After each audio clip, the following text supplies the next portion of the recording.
మీకు 'కల్కి' సినిమా నచ్చిందా? అయితే ఈ సినిమాలు ఖచ్చితంగా నచ్చుతాయి. ఇవి హాలీవుడ్ మూవీసే కానీ సో బోరింగ్‌గా ఉండవు. అండ్ ఇంగ్లీష్‌లో కూడా ఉండవు. తెలుగు డబ్బింగ్ అదిరిపోయేలా ఉంటది మామ. అందుకే ఇప్పుడు మీ ముందుకి నేను తెచ్చేసాను. Get into my channel. 1 వచ్చేసి 'అలిటా బ్యాటిల్ ఏంజెల్' మామ. సూపర్ సినిమా అద్దిరిపోద్ది. మీరు ఖచ్చితంగా చూసి తీరాల్సిన సినిమా. దీని ప్రొడ్యూసర్ ఎవడో తెలుసా? James Cameron. కాబట్టే కాదు అదిరిపోయేలా ఉంటుంది సినిమా చూడండి. అండ్ దీనికి 'కల్కికి' చాలా సిమిలారిటీస్ ఉంటాయి. సినిమాలో మాత్రం చూసి మీరు అర్థం చేసుకోవాలి. ఒక ఫ్యూచరిస్టిక్ వరల్డ్‌లో ఒక రోబో తను ఎలా సర్వైవ్ అయ్యింది, తనేంటో తెలుసుకుంది. అదే సినిమా. అదిరిపోయే విజువల్స్ ఉంటాయి. ఆ విజువల్స్ చూస్తే మాత్రం గుండె గడేయమంటదిరా. నువ్వు పక్కా చూసి తీరాలి సినిమాని. కాబట్టి ఎంజాయ్ చేస్తూ చూడు.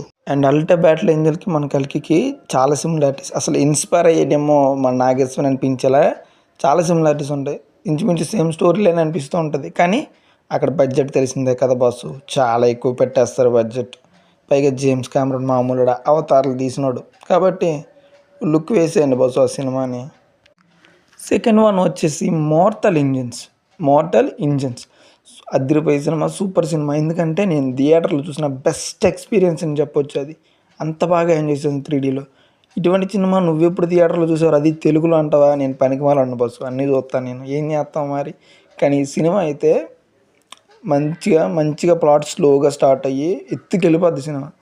అండ్ నడిచే వాహనాలు, యాక్చువల్లీ వాహనాలు కాదు, నడిచే ఊర్లు, నడిచే పట్టణాలు ఉంటాయి ఈ సినిమాలో. అది సినిమా చూసి మీరే తెలుసుకోండి సినిమా ఎలా ఉంటుంది, ఏంటి కాన్సెప్ట్ అని. రియల్గా ఉంటుంది ప్రతి సినిమా. అసలు గ్రాఫిక్స్ అన్నట్టు అనిపించదు. చాలా రియలిస్టిక్గా తీశారు సినిమాని. అద్భుతం సినిమా అయితే మాత్రం. మీరు చూసి ఎంజాయ్ చేసి ఎలా ఉందో నాకు కూడా చెప్పండి మీకు నచ్చిందా లేదా అనేసి.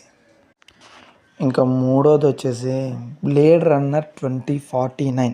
మిగతా ముందు సినిమాలు ఎవరైనా చూసుంటారేమో. ఈ సినిమా చూసిన వాళ్ళు చాలా తక్కువ మంది, తెలుగులో అది కూడా. నిజం ఒప్పుకోవాలి. ఈ సినిమా యొక్క బ్యాక్గ్రౌండ్ కొట్టినోడు ఎవడరా బాబు, బ్యాక్గ్రౌండ్ మ్యూజిక్ కొట్టినోడు ఆడి ఫ్యాంటిప్ అన్నా అంటాను నేనైతే. అసలు మంచి ఇయర్ ఫోన్స్ పెట్టుకుని వినండి. ఆ బ్యాక్గ్రౌండ్ మ్యూజిక్ గుండె దవేలా ఉంటుంది. అదిరిపోయే సౌండ్ ట్రాక్ ఇచ్చాడు బాబు, ఎవడిచ్చాడో కానీ. అండ్ ఈ సినిమాలో యాక్టింగ్ పర్ఫార్మెన్స్ అయితే కొత్త చింపేస్తుంది.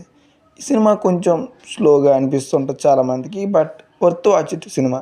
ఎందుకంటే ఆ ఫ్యూచరిస్టిక్ వరల్డ్ని అంత అద్భుతంగా ఇప్పటిదాకా ఏ సినిమాలో చూపించలేదు. అది మాత్రం ఒప్పుకొని తీరాలి. స్టోరీ కూడా చాలా బాగుంటుంది. చాలా డిఫరెంట్గా మంచి కాన్సెప్ట్ స్టోరీ. మీరు ఖచ్చితంగా లుక్ వేయండి. లుక్ వేసి చూసి ఎలా ఉందో మీరు నాకు చెప్పండి. నేను ఆల్రెడీ చూసాను కాబట్టి మీకు చెప్తున్నా, మీరు చూసి చెప్పండి. ఇదే పార్ట్ 1 అనుకోండి బస్సు. పార్ట్ 2 కూడా మంచి తెద్దాం. ఇంకా అంటే చాలామంది చూడండి తెద్దాం. కానీ కొన్ని మెన్షన్స్ ఏంటంటే స్పెషల్ మెన్షన్స్. డ్యూన్ సినిమా అనేది వేరే కాన్సెప్ట్. ఫ్యూచర్లోనే జరుగుతుంది కానీ వేరే కాన్సెప్ట్ కూడా, దాని గురించి చెప్పట్లేదు. మంచి సినిమా చూస్తే చూడండి.